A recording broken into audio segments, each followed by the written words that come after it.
की भर्ती का जो है परीक्षा देखने को मिलेगा। 803 पदों के लिए भर्ती परीक्षा होनी है। 8,20,942 अभ्यर्थी शामिल होंगे। परीक्षा में जीन्स पहनकर शामिल होने पर पाबंदी है। तो पहला हाईलाइटिंग पॉइंट यह है कि परीक्षा में जीन्स पहनकर शामिल होने पर पाबंदी है। राजस्थान कर्मचारी चयन बोर्ड कर रहा है परीक्षा का आयोजन। 2 पारियों में परीक्षा का आयोजन होगा। ये दूसरा हाईलाइटिंग पॉइंट।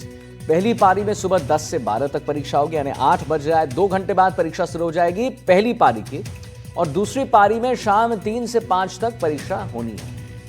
तय वक्त से 1 घंटा पहले परीक्षा केंद्रों पर प्रवेश मिलेगा। यह तीसरी हाईलाइटिंग पॉइंट।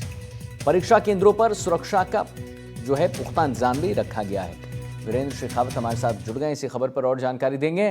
तो वीरेंद्र, हम आपको बता दें कि जैसा हम अपने दर्शकों को बता रहे हैं कि 3 हाईलाइटिंग पॉइंट है वीरेंद्र, कि पहला तो जीन्स पहनकर शामिल होने पर पाबंदी है, दूसरा 2 पारियों में होगा, और 1 घंटा पहले आना पड़ेगा। वीरेंद्र, नहीं? बिल्कुल, देखिए आदित्य, आपको बताना चाहूंगा कि जिस तरीके से राजस्थान के अंदर जो पेपर लीक जैसी घटनाएं हो रही हैं, उनके रोकथाम के लिए ये इस तरीके के कड़े कदम है वो सरकार के द्वारा उठाए जा रहे हैं।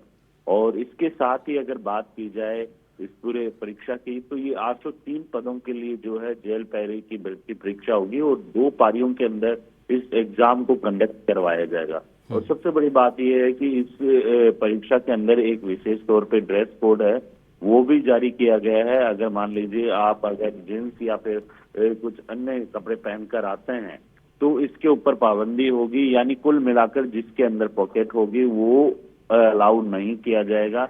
इसके साथ ही ये जो परीक्षा है 2 पारियों के अंदर ये परीक्षा करवाई जाएगी, जिसके अंदर पहली पारी है वो 10 से 12 तक रहेगी, और इसके बाद दूसरी जो पारी रहेगी वो लगभग 3 से 5 के बीच में रहने वाली है। कुल मिलाकर जिस तरीके से ये एग्जाम है, इसको पारदर्शी तरीके से किस तरीके से कंडक्ट करवाना है, ये राजस्थान चयन बोर्ड के सामने सबसे बड़ी चुनौती है। और इसी को लेकर जो है जो तमाम जो अभ्यर्थी हैं वो जैसे ही परीक्षा के अंदर पे आएंगे, उन्हें 1 घंटा पहले यहाँ पर परीक्षा के अंदर पे आना है, जिससे क्या है कि प्रॉपर तरीके से जो भी फॉर्मेलिटीज होती है उनको कंप्लीट किया जा सके। जी चलिए, ठीक है, बहुत बहुत धन्यवाद करेंगे वीरेंद्र महत्वपूर्ण जानकारी देने के लिए। और